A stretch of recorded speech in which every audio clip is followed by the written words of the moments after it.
Olá, seja bem-vindo mais uma vez. Vamos terminar juntos hoje o capítulo 11 da primeira carta de Paulo aos Coríntios. Eu te convido, antes de qualquer coisa, para aquietar o coração, reunir sua família, pegar sua Bíblia, reúna quem estiver próximo de você, para que leiamos juntos, aprendamos juntos a palavra. E eu quero te convidar, antes de qualquer coisa hoje, para a gente orar, para a gente aprender o máximo e que Deus abra o nosso entendimento nesse instante. Feche seus olhos e ore nesse instante. Pai, rasgamos o coração diante de Ti, quedamos aos Teus pés como, ó Deus, desejosos, sedentos da Tua palavra, como Maria quedou aos Teus pés e bebeu da fonte. Fala conosco, enche o nosso coração, ilumina a nossa mente, clareie-nos sim o entendimento e ensina-nos a te servir de todo o nosso coração, de todo o nosso ser, de toda a nossa alma. É assim que nós oramos te pedindo a Tua bênção aqui, em nome de Jesus, para a glória de Jesus. Amém. Amém. Então vamos lá.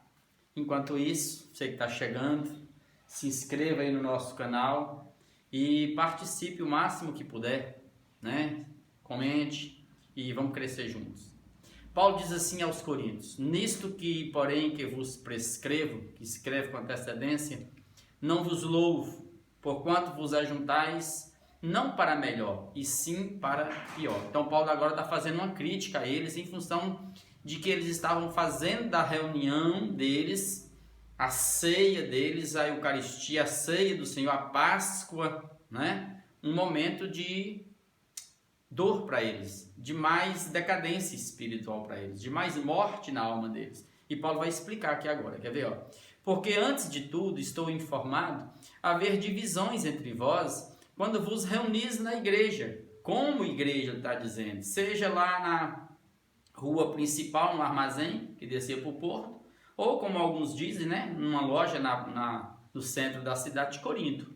Mas era assim, eles pioravam. E Paulo diz: e eu em parte creio que vocês estão reunindo para pior, com divisões entre vocês. Porque até mesmo importa que haja partidos entre vós. Aí Paulo está falando assim: havendo partido entre vós, disputas entre vocês, aí ele fala, para que também os aprovados se tornem conhecidos no vosso meio. Ou seja, a divisão vai promover também aqui nesse... Quem divide está morrendo, mas ao mesmo tempo, aqueles que estão seguros em Cristo estão sendo aprovados por Deus. Quando, pois, verso 20, quando, pois, os reunis no mesmo lugar, não é a ceia do Senhor que comeis, porque ao comerdes, cada um toma antecipadamente a sua própria ceia, e há quem tenha fome, ao passo que há também quem se embriague. Não tendes, porventura, casas onde comer e beber? Ou menosprezais a igreja de Deus e envergonhais os que nada têm? Que vos direi? Louvar-vos-ei? Nisto, certamente, não vos louvo.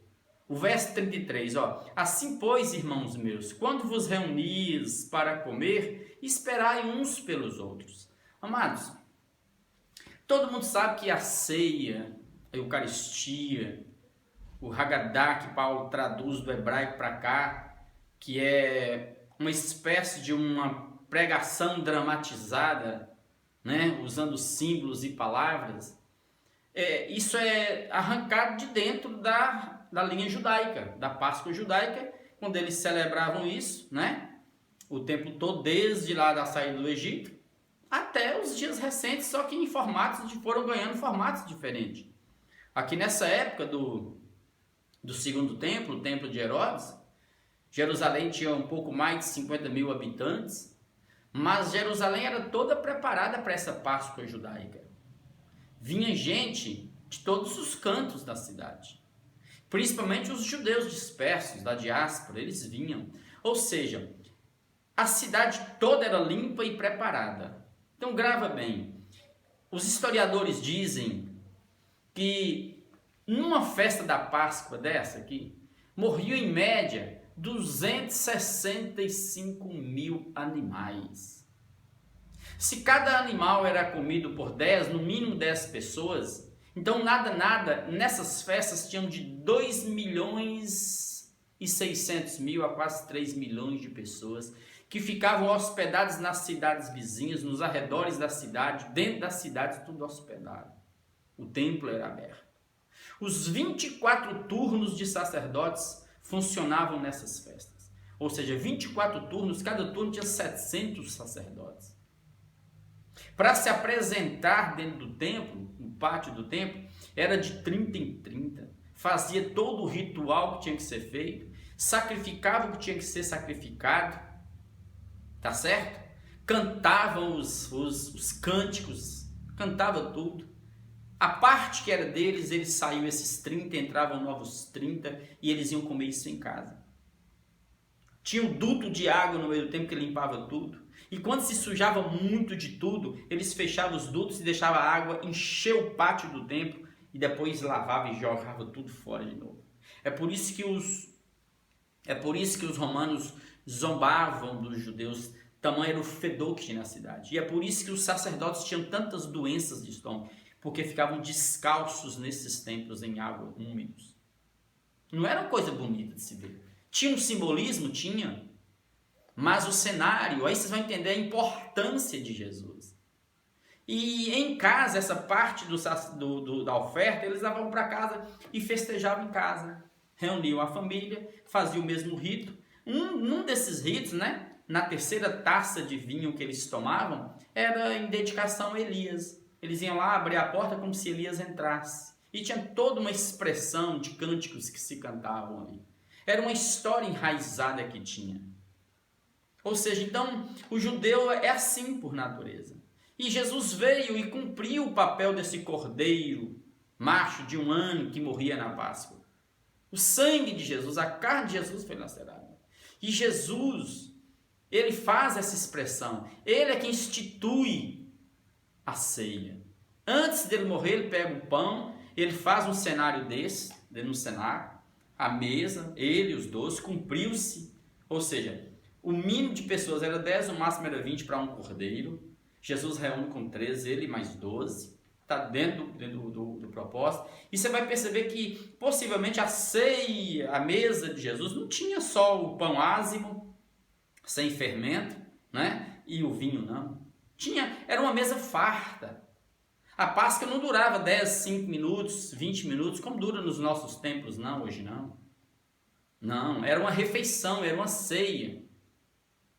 E o judeu, depois da destruição do templo, eles fazem o mesmo de casa. Tem lá o cordeiro, tem lá o vinho, tem lá as uvas, tem lá as verduras, tem lá os pães ázimos, nada de fermento fica dentro da casa, nem as vasilhas, nem os objetos que guardam o fermento ázimo fica dentro da casa. É tirado, ou então é purificado. Hoje nós cumprimos aquilo que Jesus disse. Quando ele pega o pão e fala, este é o meu corpo. Quando ele pega o vinho e fala, este é o meu sangue. Ele estava apontando para a cruz. Então tem todo um cenário. E aqui a igreja primitiva fazia isso praticamente semanalmente, aos domingos. E não é que o domingo é o dia do Senhor. Não, o dia do Senhor é todo dia, não é sábado, não é domingo, não é segunda. A ceia você pode fazer de 15 em 15, de mês em mês, de 40 em 40, não importa. Você pode fazer de cada refeição sua uma ceia e dar graças a Deus. E Eucaristia é isso, é dar graças, dai graças. Cada vez que eu como, que eu bebo, eu olhar para a pessoa e falar, Senhor, eu não estaria aqui se não for o Senhor. É dar graças a Deus por tudo, porque o Cordeiro veio, Jesus veio, nos libertou da escravidão da lei, já imaginou? O sofrimento daquele povo todos os anos, para tanto sacrifício, tanto sangue derramado. Imagine o volume que tinha, como que isso era misturado com dinheiro, com comércio, com tudo que tinha. Por isso que o templo se corrompia. E Jesus veio e purificou o templo também. Então Paulo está dizendo que esses irmãos aqui faziam o seguinte, no dia da ceia deles, quando eles saíam de casa e iam reunir como igreja, ou seja, eclesia, chamados para fora, esse termo era o mesmo que os líderes das cidades tinham quando queriam resolver um problema. Reunia e todo mundo saía de casa e ia para um lugar público para resolver os problemas da cidade. A igreja eram chamados para fora, eles saíam para congregar, para reunir, koinonia, comunhão, partir do pão, clamar, Maranata, vem Senhor Jesus, trazer à memória o que Jesus fez, apontar para o futuro, para a eternidade. Eles faziam isso. Então a ceia deles aqui não era só o pão e o vinho. Eram comidas que eles traziam de casa. Era chamada a festa do amor fraternal, o HP. Então o que acontecia é que essa igreja não conseguiu ser curada da cultura da cidade. A cultura da cidade era de patronato. Roma tinha os patronos, os donos, tinha os que dirigiam, os militares, os líderes, governantes, os políticos, e o resto, era o povão, era a massa, eram escravos. E Paulo está fazendo uma crítica aqui aos mais abastados, porque eles saíam de casa para reunir como igreja, koinonia, amor. Mas o que aconteceu? Eles não esperavam o final da ceia para fazer a Páscoa, para celebrar verdadeiramente a ceia. Eles comiam antes e no final é que eles faziam a ceia. Não esperava os outros mais próprios chegarem do serviço, cansados, não deu para chegar mais cedo, não tinham comida, muitos não tinham para levar, levavam muito pouco, então os que levavam muitos comiam tudo, empanturravam de comida, uns embriagavam e chegavam irmãos e passavam fome, entre aspas, porque não tinham o que comer. E Paulo fica sabendo de tudo isso, Paulo vem fazer uma crítica, mas é terrível, você percebe que a igreja aqui está morrendo, é por isso que Paulo diz, tem no meio de vocês muitos que estão doentes, os fracos que dormem, morreram espiritualmente. A ceia tem um significado profundo, amado. Mas não é para fazer como os coríntios faziam. Chegar antes, comer, beber, se embriagar, ficar rotando comida e olhar o irmãozinho que chegou e não tem mais para participar, não tem mais para dar. É isso que Paulo vem trabalhando. E Paulo aqui, amados, Paulo é tão apóstolo de Jesus, que é o primeiro registro, esse aqui é o registro mais velho da ceia de Jesus escrita por um apóstolo. Porque os evangelhos só foram escritos depois dessa carta de Paulo aos Coríntios, um pouquinho mais na frente. Ou seja, então Paulo é o primeiro apóstolo que está redigindo, escrevendo a forma como Jesus procedeu na ceia e deixou exemplo para nós. Isso é fantástico.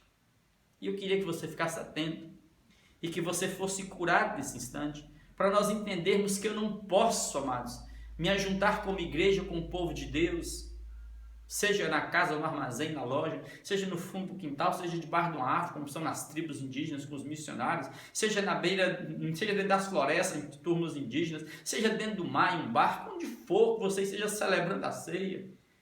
É o Espírito do Evangelho que tem que estar presente, é o Espírito de Jesus. De considerar o outro superior, de se sentir iguais diante de Deus. O Senhor é um corpo, é uma igreja, é comunhão, é aprendizado, é memória, é olhar para o passado, é olhar para o futuro. Que falar assim, o presente tem que ser assim, o hoje tem que ser assim. E aí Paulo vai tratar com eles, quer ver Paulo ensinando? Eu já praticamente falei o capítulo todo, eu só vou voltar agora a terminar com vocês a leitura. Aí Paulo diz, porque eu recebi do Senhor Jesus o que também vos entreguei. Então vamos lá, 2 pontos. Que o Senhor Jesus, na noite que foi traído, naquele dia que foi traído, tomou o pão, tá vendo? Pão mesmo, amados. É só o pão mesmo. Não era o corpo de Jesus, não. Era só um símbolo, uma arquetipia que apontava para o corpo dele. E tendo dado graças, o partiu e disse aos discípulos, aos apóstolos, isto é o meu corpo, que é dado por vós. Faça isto em memória de mim. Memória. Grava isso. Tá vendo? Eu vou apontar. Eu estou aqui agora lembrando de todo o sofrimento vicário do Cristo lá na cruz do Calvário. E diz mais ainda, verso 25. Por semelhante modo, da mesma forma, depois de haver comido o pão, ceado, tomou também o cálice, o vinho, dizendo, este é o cálice, o sangue da nova aliança, no meu sangue. Fazei isso todas as vezes que o beberdes, em memória de mim. Porque todas as vezes seja semanal, quinzenal, mensal, não importa, que comerdes este pão e beberdes o cálice, o vinho, anunciais a morte do Senhor. Eu anuncio o sacrifício de Cristo na cruz do Calvário, até que ele venha novamente naquele grande dia, tá vendo? Então a ceia, ela olha para o passado, meus pecados foram perdoados, Jesus é o Cordeiro que me libertou, me resgatou, me tirou do Egito, da mão de Faraó, e neste mundo me conduz até a Canaã, até a pátria celestial, os céus. Por isso, aquele que comeu pão ou bebeu o cálice do Senhor indignamente, sem essa consciência, sem essa percepção, sem essa marca do Evangelho, da unidade do corpo, do pão, de todo o sacrifício, indignamente, só pensando em si mesmo, na carne, será réu do corpo e do sangue do Senhor. Réu porque vai para a sepultura? Não, é porque ele está sendo julgado ali, amados. Por que ele está sendo julgado? Porque ele sabe que tem a verdade e está fazendo errado. Ele não está melhorando na alma, ele está piorando. Então ele diz assim, examine-se, pois, o homem a si mesmo, e assim coma do pão e beba do cálice, pois quem come e bebe sem discernir o corpo. Um momento da igreja que Jesus é o cabeça, todos nós somos servos, come e bebe juízo para si. Ele está sendo julgado, ele está fazendo errado. Ou seja, amado, isso aqui é tremendo. Tomai, comei e bebei. Ele está usando a mesma expressão que o inimigo fez lá no Éden com Adão. Toma e come. Lá da morte. Aqui o tomar e comer de Jesus é vida, que ele está dando para nós. Ele está nos trazendo de volta à presença de Deus.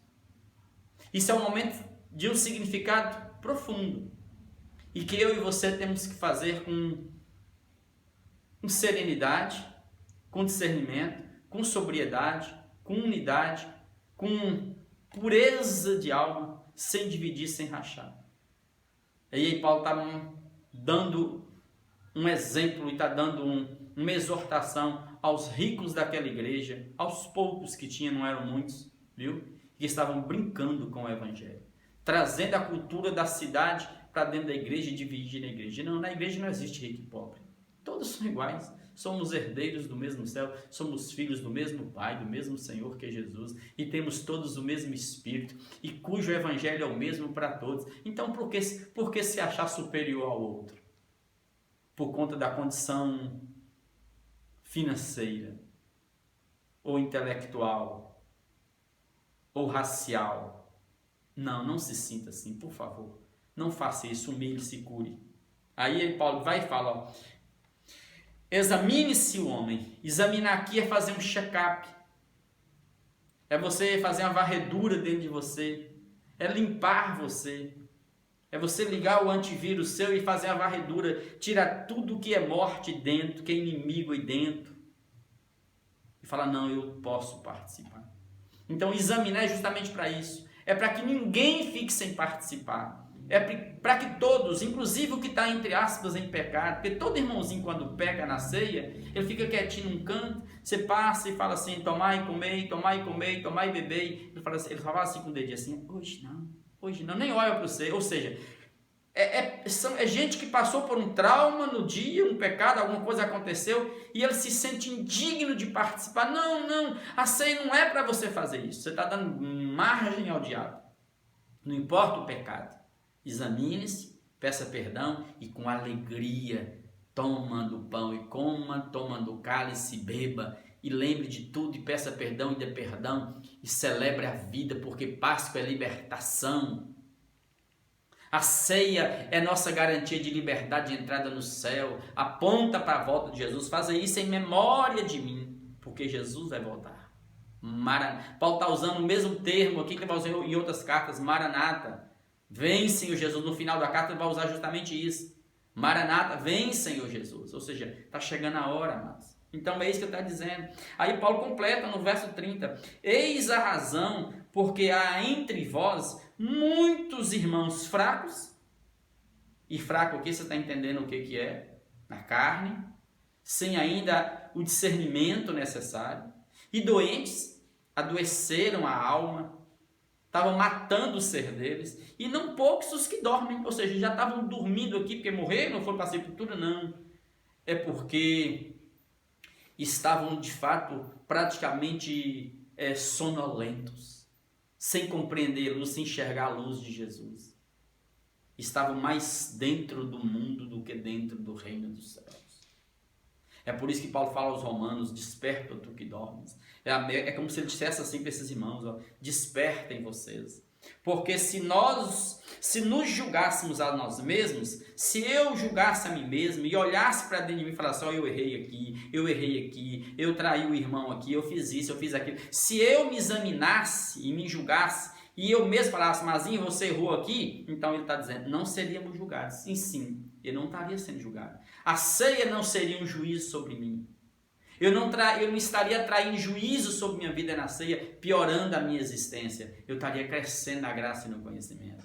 Mas, quando somos julgados, como eles estavam sendo julgados agora pelos erros deles, somos disciplinados pelo Senhor. Então, nesse instante, quem está lendo essa carta lá em Corinto, e quem está em casa, como eu estou aqui agora, e estou sendo tocado pelo Espírito, pelos meus erros, pelas minhas falhas, em todos os aspectos, eu estou sendo disciplinado pelo Senhor, para não sermos condenados com o mundo. Ou seja, então, a ceia é uma oportunidade de arrependimento, de você se desgarrar, de não ser condenado junto com o mundo que nega Deus, que afasta de Deus. Não, esse é um momento de reflexão, de volta para o interior, introspecção, e ser curado ali.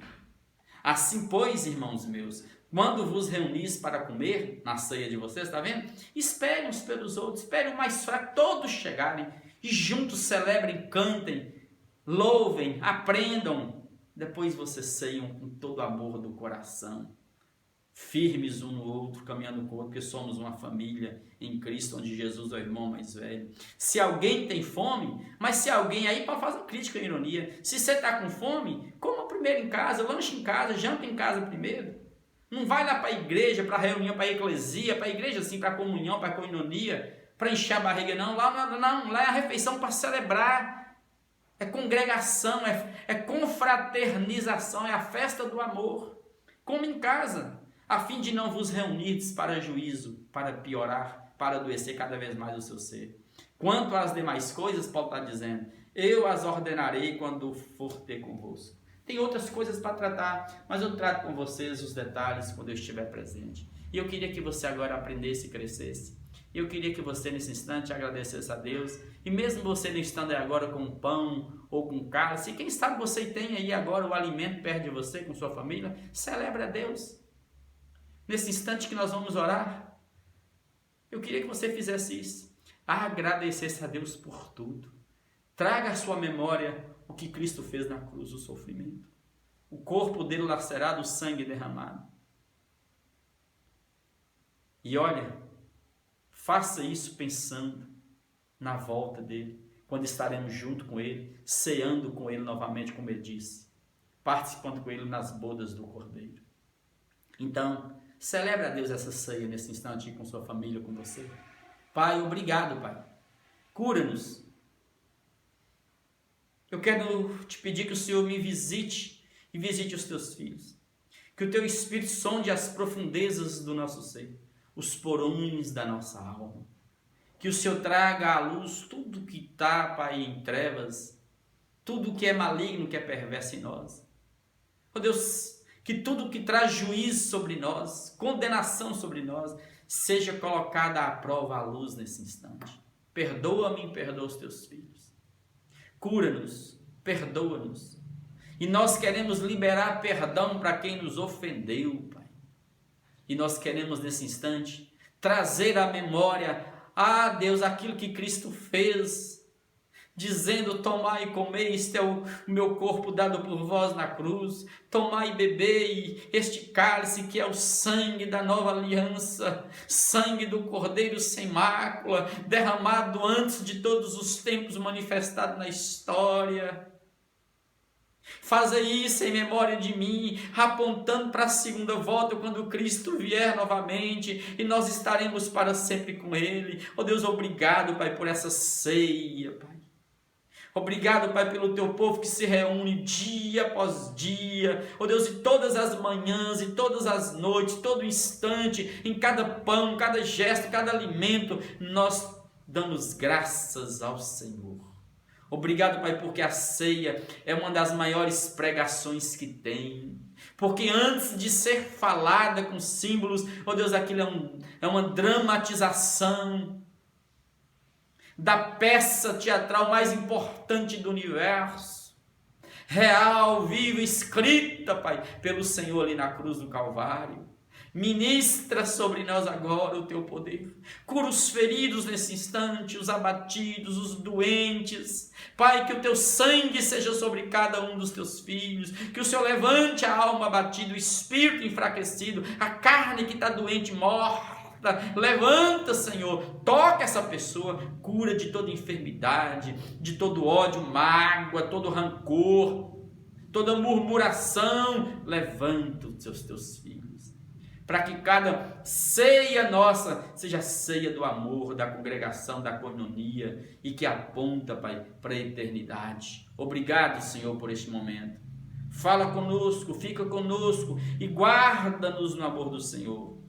E abençoe todos quantos estão se esforçando por ler a tua palavra. Não nos deixes, Pai, enfraquecer nesse instante. Fortaleça-nos na leitura da tua palavra. Nós oramos gratos por tudo, Deus, em nome de Jesus. Para a glória de Jesus. Amém, amém e amém.